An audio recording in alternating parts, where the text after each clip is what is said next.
Let me crank this down here. Yeah, whatever, it doesn't matter. Alright. Cancer's a bitch. Anyone in here have a family member or friend or someone who's battled cancer?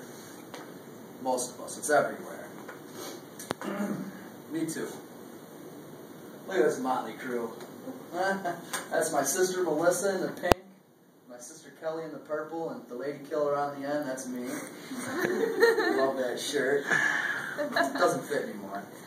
This is an old picture of my sisters, and we did everything together. Anywhere I was, they were, and vice versa. In 1994, my sister Kelly, the one in the middle, she was diagnosed with bone cancer. She was 13. By the time she was 15, she had over 60 tumors removed from her body. I visited her in the hospital in June of '96. She was in pretty rough shape. She had about 10 different machines hooked up to her. She joked that she was becoming a robot. Then Kelly showed me the scar that ran across her back from one arm to the other, literally all the way across her back, where they had taken out, in one operation, 20 tumors out of her lungs. All she did was joke about it and said, "I think they thought I was Houdini. They tried to cut me in half." We laughed about it, and that was the thing. Even with everything that Kelly had been through, she never lost her spark or her sense of humor. Kelly Marie Milstead died August 19, 1996. While she was sick, Kelly was granted a once-in-a-lifetime wish. She could have anything: meet a celebrity, a dream vacation, go backstage to the New Kids on the Block concert. That was an obsession that we did not see eye to eye on. But she wanted a computer. No one really understood why she wanted a computer, but she wanted one, and she got one, and it made her incredibly happy. I'm here today to talk to you about the Make-A-Wish Foundation, and hopefully convince you to open your hearts and your wallets and make a donation to the great cause. The three things I'd like to tell you about today are what started the Make-A-Wish Foundation, how they get revenue and what they do with that revenue, excuse me, and how and where you can donate money or time. Now I'd like to tell you what caused the creation of the Make-A-Wish Foundation.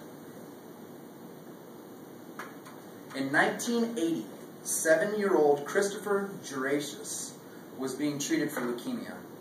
He always wanted to be a police officer. That was his biggest dream. U.S. Custom Officer Tommy Austin became good friends with Chris. They would hang out and go for a ride in his cruiser and just take him around, show him a good time. Well, when Chris's health turned for the worse, Tommy had contacted a gentleman named Ron Cox. He was a Department of Safety officer out of Arizona, and he planned a day to lift Chris's spirits. On April 29th, 1980, Chris, Tommy, and a group of DPS personnel gave Chris a helicopter tour of the city. When they landed, they were met by 3 police cruisers and a helicopter, and a motorcycle. He was promptly sworn in as the first honorary Department of Public Safety patrolman in state history. Christopher Juratius died May 30th, 1980, only 4 days later. The DPS officers that were involved formed the Chris Juratius Make-A-Wish Memorial, which would in later years be known as the Make-A-Wish Foundation. The first donation they got was actually $15. The guy that started it was at a grocery store and was talking about this new cause he had started, and the clerk opened up his wallet and gave him $15 right out of his wallet. It quickly grew once Disney got involved. Disney offered to give a full day of dream making, where it included private tours, meals. I lost my spot here. Yep. Private tours, meals, gifts, and much more. The president of Make-A-Wish Foundation, David Williams, says, since 1980, the Make-A-Wish Foundation has given hope, strength, and joy to children with life-threatening medical conditions. From our humble beginnings, with one boy's dream to be a police officer, we've evolved into an organization that grants a child's wish every 40 minutes. So where do they get their money? Well, as you can see from this handy little pie chart, that they get 69% of their donations. They come from individual contributors, people like you and me, Steve.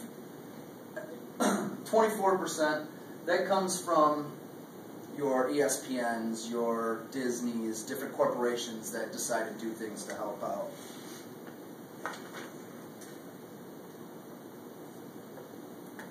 Of the money that's donated goes to actually making dreams come true. The rest of it is for fundraising, but 78% is a pretty high number.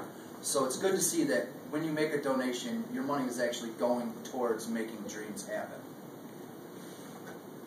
And some of those dreams are like this. This is Olivia, 5. She wants to go to the Disney cruise. Obviously she got to meet, looks like Belle, I think. This is Frank. He wanted to meet the Giants. ESPN actually made this happen. I actually remember watching a story on this last year. It was pretty moving.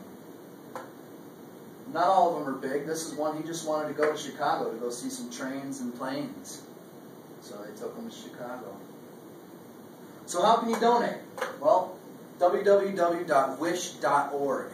That is the main website for the Make-A-Wish Foundation.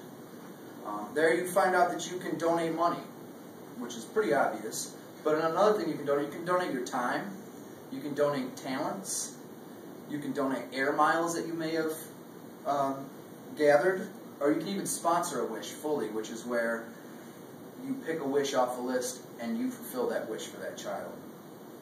Sometimes if you're in a local store, like I was in Ranks the other day, IGA, over on the corner of, West Avenue and South Pearl Street, I think.